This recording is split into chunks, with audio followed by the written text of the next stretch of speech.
So, today we're going to move on to a new topic area, but I want to start today by ending with wrapping up a problem on vectors that we didn't finish in the last session. So what we're going to focus on today is something called plane curves. You've actually been doing plane curves ever since you started drawing things in algebra, and now here in trigonometry, obviously. But these are going to be things that oftentimes are not functions because they don't pass a vertical line test. And so a nice way to generate those is using a parametric type of style, and we'll talk about that. There's an independent parameter in there that we'll get to. So in the first segment, we're going to end this little equilibrium vector problem, and then we're going to go on to an introduction to parametrics, and then we'll continue with parametrics today with the other segments. Okay, so here's a problem that we left off in the last session with for force equilibrium. We had two forces that we set up at 10 degrees off the horizontal and 30 degrees off the horizontal, 50 pounds and 70 pounds. Did I label those with A, B, C, or anything like that? No, okay. I originally wanted it to have a hanging weight here, but I didn't set that problem up properly to allow for that, to where the weight would hang down vertically and create a situation where these forces would balance. So we changed the context of the problem then. So we have these two forces acting, and what we're interested in is applying a third force here, a third force right here. Get that camera in closer. Yeah, there it comes. Yeah, okay, whoa, I'm gonna get seasick, okay. So what we're gonna do is we're gonna apply a third force right here. Imagine this is some, let's say we're playing tug of war. Got somebody pulling at this direction with 50 pounds, somebody over there with 70 pounds, and some third person is gonna apply a force here to keep this little hoop right here where the ropes are attached from moving. Now after class, Deanna played with this thing a little bit on her own, and what she did, and this is a different way than the way I'm going to solve it with you, is what did you do, Deanna? I added them, and then I made another one going to the origin. Okay, so she built this parallelogram that we've talked about previously, like that. And so the sum of those two vectors is from here to there, isn't it? In effect, the effect of these two vectors. Okay, so she did the addition of them and ended up with a vector that points this way. Now, to form equilibrium then with these two original vectors, what would you have to apply? A negative force. The negative, which is exactly what she did. So she would apply the opposite of that vector and pulling down here like this with that magnitude, that length, and that would balance it out. Everybody agree? Okay. Now this vector, let's call it R. And the reason I'm going to use that symbol, I'm going to call that the resultant. No, let me change the symbol. Let's call it letter E for equilibrium instead. Equilibrium vector. Capital E.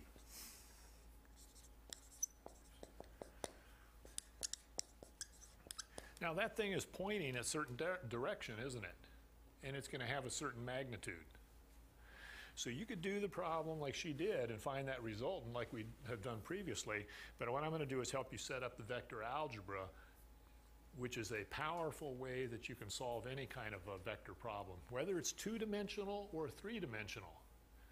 You could imagine things in 3 dimensions, right? A force pulling out in 3 dimensions and maybe some other force. And so there's all kinds of interesting mathematics. But what you're learning right here carries directly over into 3D or 4 dimensions or 10 dimensions. Mathematically, it's accurate even though we can't perceive beyond 3D typically. What's oftentimes thought of as the 4th dimension? Time. Time passing. And mathematically, you can do all this stuff in multiple dimensions, mathematically. And there is some use for that. Without going into all that detail, this thing has a certain length, doesn't it? A certain magnitude called E. And I want to kind of go through this quickly so I can get onto the parametrics. And that thing is pointing in a certain direction also. And remember, what kind of angle do I always suggest you use? Standard angle for vectors. You're going to save yourself a lot of grief by always using the standard angle counterclockwise from the x-axis. that thing, that big angle sitting right there, looks like it's pointing down here into the third quadrant. I'm going to call that theta, the big angle. Okay, everybody feel good? Okay, so here's where we were. We know that the sum of these three vectors has to equal 0. I want to show you a new thing, different than what I'd set up previously with you on vectors. If I did talk about a unit vector the other day. A unit vector has what length? Length of 1. And it's in an assigned direction, isn't it? It's in an assigned direction. So what we do, a way that we use, what we use in physics and engineering all the time, instead of angle brackets for a vector where you have an x component, like our vector E has an x component and a y component, and writing it that way, what we do is we assign a little unit vector that's of length 1 in the x direction, length 1 right there, and we give it a symbol in most books, I, little I. And to make it a unit vector, I like to put a little caret symbol on top of it, a little hat. I hat is the way you kind of say it, I hat. This one, pointing in the y direction of length 1, we call j hat. If you have a three-dimensional situation, we would call that k hat unit vector. And oftentimes you're running around with your right hand, ijk, like that, and you can even be a fly moving through the air, traveling in 3D, and you've got these three perpendicular vectors going along with that flying fly, or an airplane, or whatever it might be. So in engineering and dynamics, we do that quite a bit. And this is the fundamentals of the math associated with it. So we have these unit vectors. So another way of writing this vector E that we're going to be looking for is we could write it as the x part of E with a little I hat tagged on it, and the y part of that vector E with a j hat tacked on it. And that's another nice way to represent vector notation. Here's the magnitude of the x part times a unit vector plus the magnitude of the y part times the unit vector, and the sum of those equals the vector. So that vector E then was this thing, right? How much of this vector E is in the x direction? What'd you say, Joshua? Some negative number. It looks like a negative number from the picture, doesn't it? Looks like a negative number. And how much of it is that direction? Isn't it a cosine relationship related to theta? Remember, your x part is your cosine if you use the standard angle. So a way we could write this is we could write it as E cosine theta I hat and E sine theta j hat. There's two unknowns there, E and angle theta.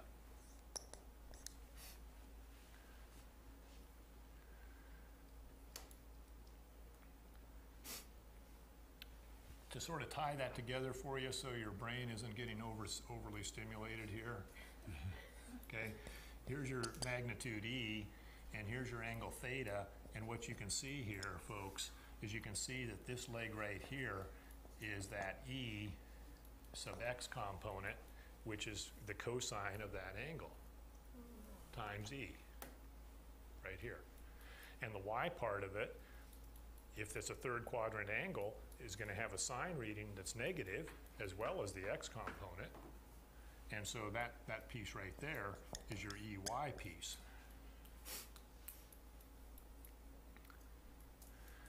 Now, back to the problem. So and I want to not spend a half an hour on this. I want to get done with it so we can get onto the parametrics. So what we're going to do now is we're going to just add these four vectors together. So we're going to take 50 cosine of its standard angle. What's the standard angle of this 50-pound force? 170. 170 degrees. Cosine 170 degrees. I hat plus 50 sine 170 degrees j hat, right? Added to that is our 70 pound vector. 70 cosine, its standard angle is nice old 30 degrees I hat. Its j term, its y term is 70 sine, 30 degrees j hat. And then adding to that is this unknown vector e, which is written right here. Now come back over here for just a second. You see how you could factor out e right there? Factor out e. Another way of writing vector e would be to factor out its magnitude there and have tagged in with it then a cosine of theta I and a sine theta j. And that, isn't that a unit vector, folks? Where an x leg is cosine and a y leg is sine and the hypotenuse is 1. Okay? And so there's an assigned direction right here, which is in the direction of the vector e, isn't it? In the direction of vector e. And what I showed you the other day is that symbolism for that unit vector right there could be thought of as e with a little hat on top of it. So you have to go back to the previous DVD or recording last session to see the discussion about these unit vectors, if you need to review that. So let's come down here then, and we're going to put our two unknowns in here. E cosine of our unknown theta I plus e sine theta j, and that sum has to be equal to 0I plus 0j, because we want these three vectors to add together to equal 0.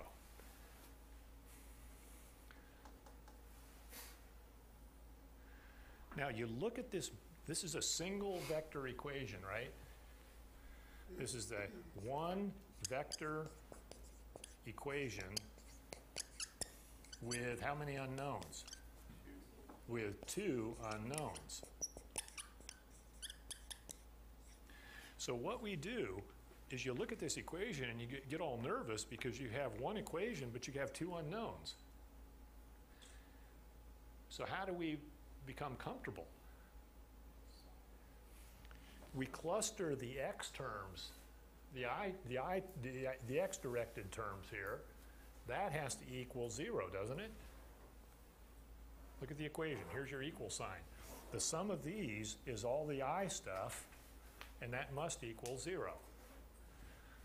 This pair over here is all the y stuff. The up-down related forces, there's a part of the 50 up, part of the 70 up, and part of the e down. Those sum of the y terms must equal 0. So we break this single vector equation with two unknowns into two scalar equations. The I stuff equals 0, the j stuff equals 0. So we have 50 cosine 170 plus 70 sine, 70 cosine 30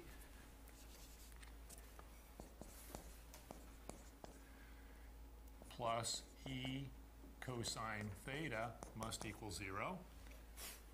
And the other equation, I'm going to leave a little space here, is 50 sine 170 degrees plus 70 sine 30 degrees plus e sine theta must equal 0. These are two scalar equations now involving two unknowns. So we broke the single equation into two scalar equations with two unknowns.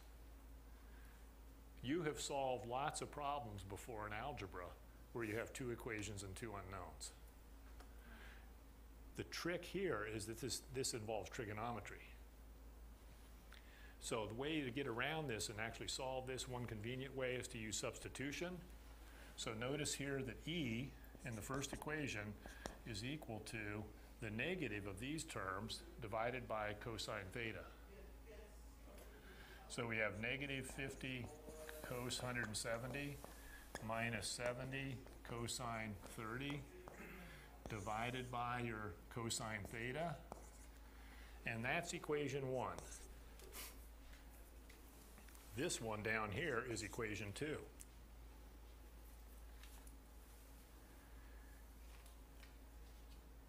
if we substitute equation 1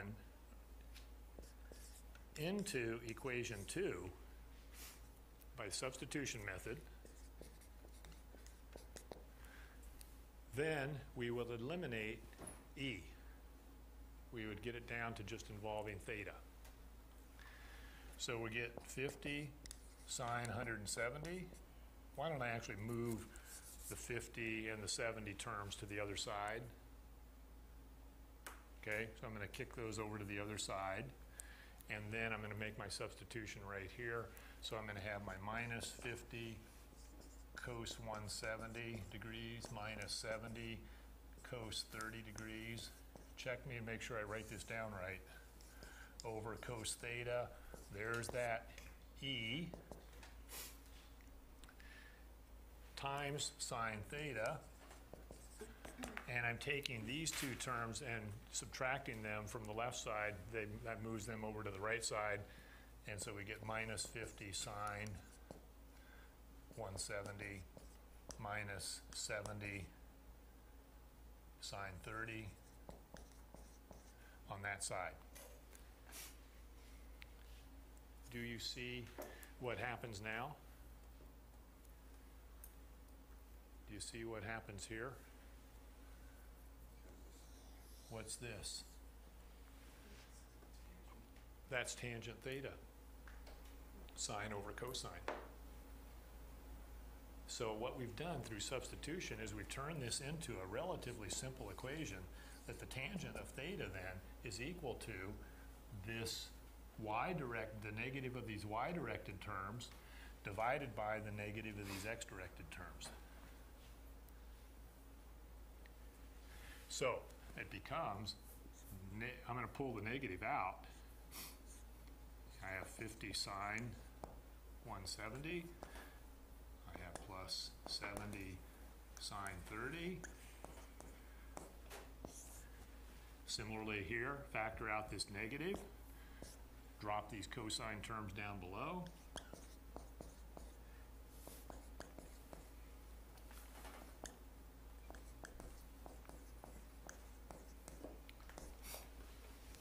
And then you get a positive result here.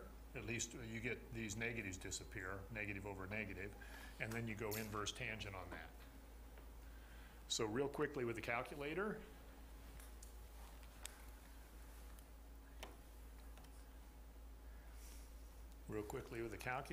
we have this numeric numerator.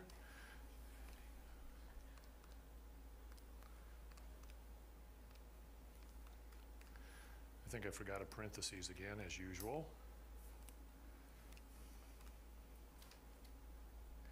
So notice I clustered the numerator terms, and I'm dividing that by the, in parentheses, the denominator terms. Oops, screwed up. My sine terms need to be in my numerator. Catch me if I make a mistake, folks.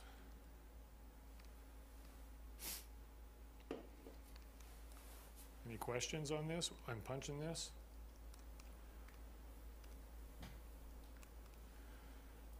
You're very quiet today. Just absorbing. Okay, good. And we're going to store this where? Hit the store key. Where are we going to store this? Oh, actually, what do I want to do with this mess? I want to take the inverse tangent of it, don't I? Right, because this is the tangent reading. So what I want to do is jump back to the beginning and insert my inverse tangent command. And I'm going to check and make sure that my calculator is in degree mode. Okay, so we're looking good. We're still in degree mode. Come back here, I got the inverse tan, and I think that's going to be okay. And where do we want to store this?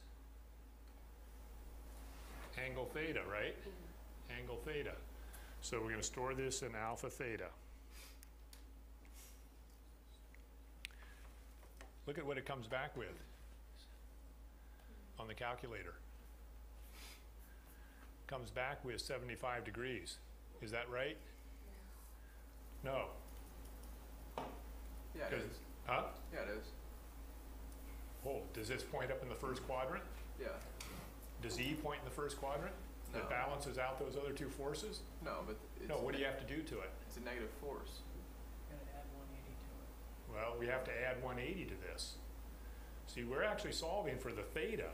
And so you have to draw your sketch. As I keep saying, you got to draw your sketch. So what I need to do is I need to add 180 to that to get the correct angle.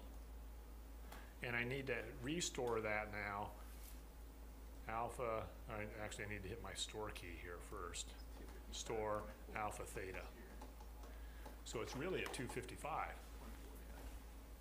So what happens is this implies then, see, it gives us the correct quadrant then at 255 degrees, 0.4 degrees if we want a little more accuracy. Okay.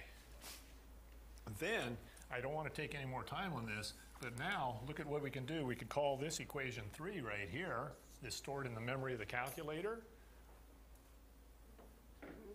Right? And we could come back up here and tuck in that angle theta right there.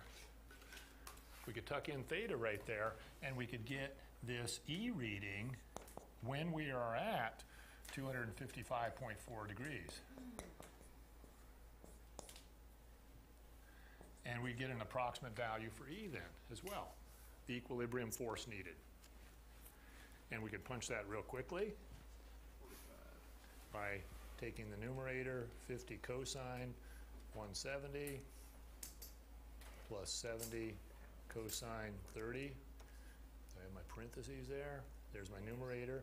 Divide by cosine of our stored alpha theta. Just over there, just gotcha. Is that right? Oops. What do I need? What's wrong? Look at the equation on the board. I need a negative tagged on that, don't I?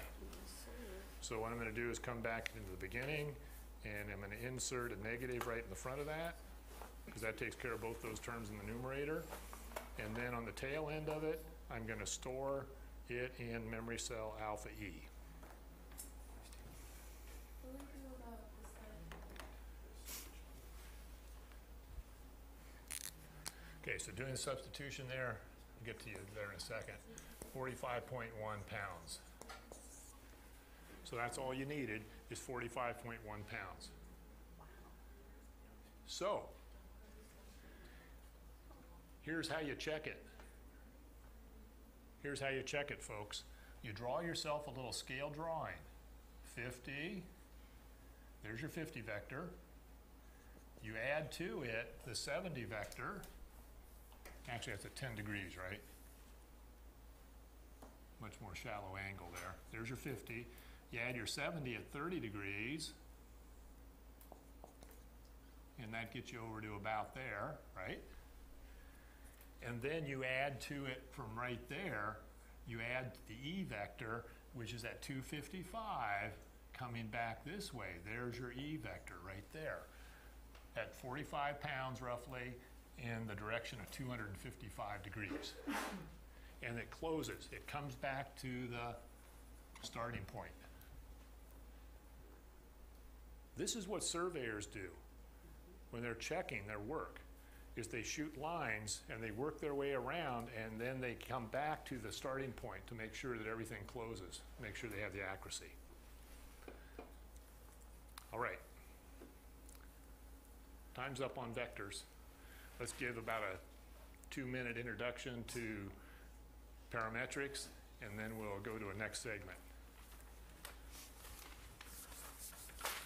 All right. You're going to love parametrics. You already love vectors, so now we're going to do parametrics.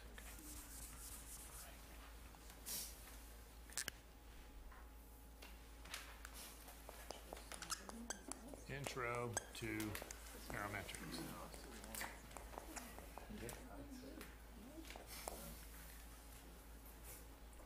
Let's see, how do we want to do this? Remember back when we started talking about vectors, we talked about, I gave you an example of being on a river in a boat. Okay. I think we were heading across the stream at 2 miles per hour. And so remember, distance equals rate times time. So x moving across the stream could be 2 miles per hour times the amount of time. That's called a parametric equation.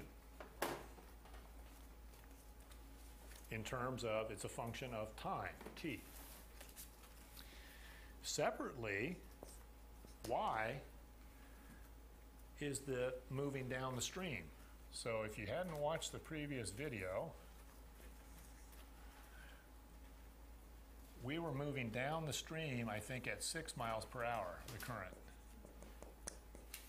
And we could take our boat and paddle it horizontally across the stream at 2 miles per hour. So the combination of those two causes the boat to move. Even though it's pointing across the stream, it's going to move down and across the stream as it goes. Now what I'm going to do to assign the speed of 6 miles per hour pointing downward, I'm going to assign a negative to it because we typically think of y as upward.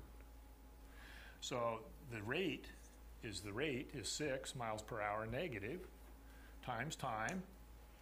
And just to make this exciting, we're going to set this boat upstream at 25 miles. So the boat is up here. We're going to set up an XY axis system. Here's our x-axis, here's our y-axis, and we're going to put the boat up here at a starting point, 0.25. This is called a pair of parametric equations. Does everybody agree? What path will that boat follow? What kind of path, even though the boat's always pointing across the stream? Like a negative slope. It'll be a straight line, won't it? With a negative slope. So it's going to be tracking down along like this, isn't it? We can eliminate the parameter. What's the parameter in here?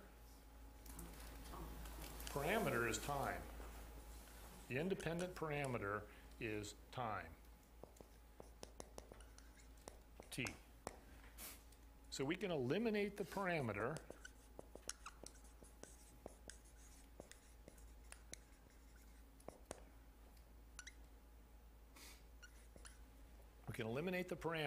by taking, say, either one of these equations, but why don't we take equation, the first equation here on x and write t from equation 1 here in equation 2. We could write t equals x over 2. And then we could substitute. So we can substitute that equation 1, here's equation 1 again in a new form. We can substitute it into equation 2. And that's going to give us y equals minus 6 times x over 2 plus 25, or y equals minus 3x plus 25. The linear equation with a slope, as someone said, of negative 3. With a slope of negative 3. In 1 hour, if this is a big river, in 1 hour, the boat would be 2 miles over and 6 miles south in 1 hour, wouldn't it? So the ratio that you see on here is a 6:2 ratio. And there's your negative 3 falling to the right. Parametric equation. Okay, that's a brief introduction to this. I'm going to continue with this problem in the second segment, and then we'll do all kinds of other exciting things that are nonlinear. All right?